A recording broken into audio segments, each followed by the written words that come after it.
Time for Tina Book Tuesday with author Lisa Prysock, coming to you from my library. I've got a cup of Earl Grey, and I hope you have something to drink and a few minutes to chat with me. So the first thing I'm going to do is a little bit of an unboxing. So beautiful. This is Canterbury Bells. I don't know if you have read this yet. It's a lovely little novella, and from my King's Crossing series. If you love royal romance and the Gilded Age, I highly recommend it, because we are doing a royal romance challenge this month in my reader group. And this is book 2 from that same series, The Prince's Pier, and it's a time travel. So we see 2 herons on the cover, and from different eras, the Regency era and the Gilded Age era. I'm also going to share 2 books that I picked up to read this year back in, I want to say it was like the end of April, beginning of May. We were in Gatlinburg on a little getaway, and I picked up a couple of books to read. Storing Up Trouble by Jen Toronto. She's one of my favorite authors. And Rocky Mountain Rendezvous by Misty Beller. I've been reading some Regency books, so I cannot wait to get started with reading those books. I ordered another book, a copy of Lily, because I have the book Edith. I have Edith, but I didn't have Lily in my collection. And every time I write a book, I try to get 1 or 2 copies just for my personal library. So now I have Lily from the Switchboard Sisterhood 1920s series. So excited to share with you the next one. I've started opening it a little bit already because it's in this great big box, and it was a little bit hard to open. So here we go. Try to slide it out. Oh, I'm so happy to see this. Look, guys. Once Upon a Courtship. And it is pretty thick, as you can see. There are 12 novellas in it, and I love the fact that down here are the names of all the authors on the edge of the book. Oh, so beautiful, guys. Look at this. The edging design, the print design that is on the trim pages. It is more beautiful in person. Oh, I just love it. Oh, it is so lovely. Guys, there are roses on the page. On the pages. These beautiful roses are on the pages. Let me see if I can show you kind of a close-up. I don't know if you can see that. Isn't that lovely? So glad to have this in my collection. And you see the mini blurbs are all on the back, and I'm just going to cherish every minute that I get to read this entire collection. It's probably going to take me a little while. I also have a few things from my trip to Atlanta that I took, let's see, it was in early October. I wanted to show you some things that my daughter lives in Atlanta, and so we went shopping one day, and one of the things I got was this Happily Ever After candle. It's just a beautiful soy candle, hand poured, and it has a mandarin orange and vanilla scent. And we found it in this charming little shop, and I'm just really looking forward to that. And also, I couldn't resist, when most of you know that I have a Georgia Peaches series of cozy mysteries that is a multi-author series that I wrote in. And check out the postcard that says Georgia Peaches. I had to get that. And then we went to the Gone with the Wind Museum. It looks just like this. It's very reminiscent of the White House from the Gone with the Wind Museum at Brumby Hall. It's in Marietta, Georgia, just outside of Atlanta. And I had to get this little card, um, and this Georgia Peach card to keep with my things that I'm collecting in my office, writerly things. And I got this little thimble that was also adorable. That my daughter bought it for me, and she wanted me to pick it out. So it came in this cute little bag, and it was at the museum where I got it, and it is Scarlet in the beautiful, iconic white dress. I collect thimbles.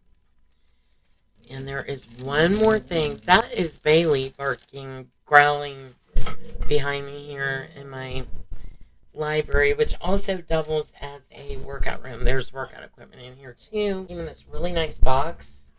I've taken it out of the box since we came home because I have been so busy getting ready for all these releases that have been happening. But look at this, guys. If you love Gone with the Wind, like I do, I mean, but I cannot pass it up because in some places, I guess it's not sold anymore. It's like a banned book. Huckleberry Finn. I had to have it for my collection. By Mark Twain, and I see how it's really really old. This is a really collector's type of edition for some what you would call prejudice types of statements in the book. I just don't think we should erase history. Those were viewpoints back then. It doesn't mean I agree with them. I wanted to share a couple of other things very quickly with you. I don't know if you've had a chance to watch it, but I highly recommend that you do watch it. But there was a faith summit with Trump, and you find it on YouTube. And I would say at about the 44-minute mark. I fast forwarded through some parts of it. But what really caught my attention was there were a variety of speakers and leaders that got up to stand up for President Trump. And I guess he was there. But a speaker that stood up was a guy by the name of Eric Metaxas. I'm hoping I'm pronouncing that right. He is the guy who wrote probably the book or the script for Dietrich Bonhoeffer that has been made into a movie recently that has just come out that I can't wait to see. My husband and I actually recently watched the older version before we knew this was coming out. And the first thing Eric does is deliver a rebuke to the church for being silent in this time about how important it is to vote for President Trump. And he spoke about World War II and how the Germans were silent and the atrocities that followed. But Bonhoeffer tried to get the church not to be silent. And he spoke about how our shepherds and our leaders are scattered.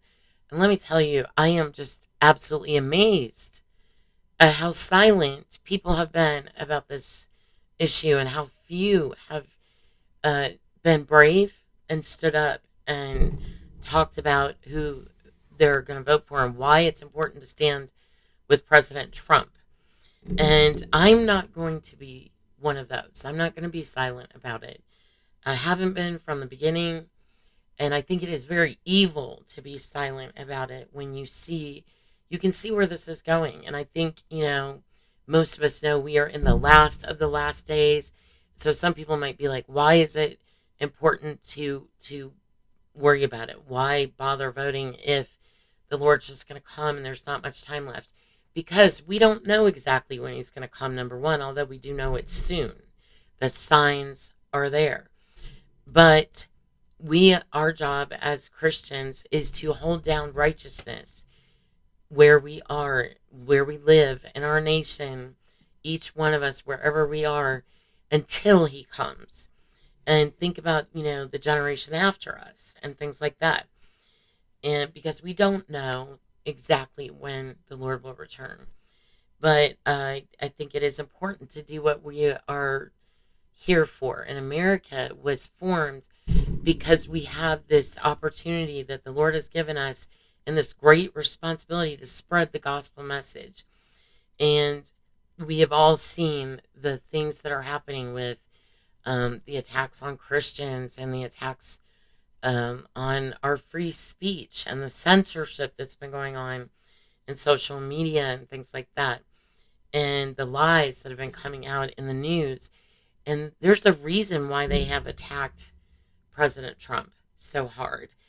What could that be? I mean, it's so obvious that they don't want him. And I think it's because he is fighting genuinely for the people. He's genuinely fighting for the Constitution and Americans and our freedom and our rights. And I think it is more important than ever to vote for him because obviously the other party, the opponents in this situation, aren't standing for the same things. And one thing that I know for sure is Kamala spoke up and she promoted in her debate with Trump that she is for a two-party solution in Israel. And that is not what the Lord wants. To wipe out Israel as we know it and the existence of Israel. It's like, you can't put Arizona in Texas. One or the other is going to prevail.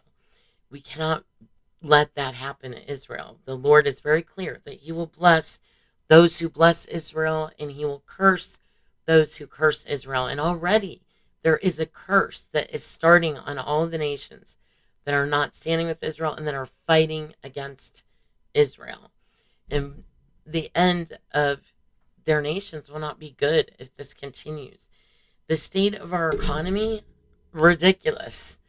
I think Trump is the man who can fix our economy and our borders. And we know why they've let the borders be open for 4 years, so they get all these unregistered people to vote against Trump.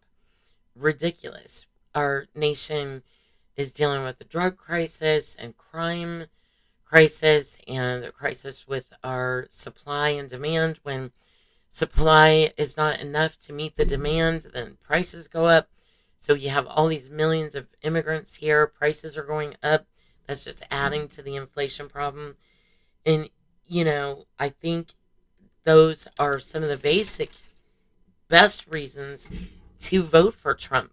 But the fact that he believes in our Constitution, our democracy, our nation, our freedoms, freedom of speech, freedom of religion, the right to choose your own religion, the right to bear arms, and the right to pursue the American dream. Those are all the things I absolutely love about this man.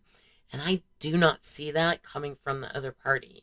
Not at all. I feel completely the opposite coming from them. And I do not trust them because of all the lies. I mean, where are the ethics? What has happened to ethics in our country? I just think, it is wrong to just lie.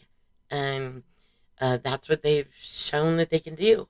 And it is barbaric to murder and mutilate our children and our babies. And Trump believes in the rights of our parents. That's another huge reason to vote for Trump. Do you believe in the future of our nation, which is our babies and our children? You've got to vote for Trump if you believe in the future of America. And he will be a common sense leader. He isn't perfect.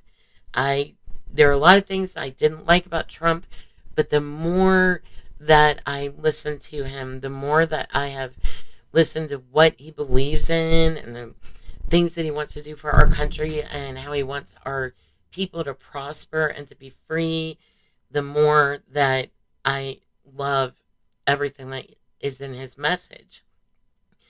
Number one, he won't hand billions of dollars over to Iran to basically terrorize our allies and then turn around and come against us.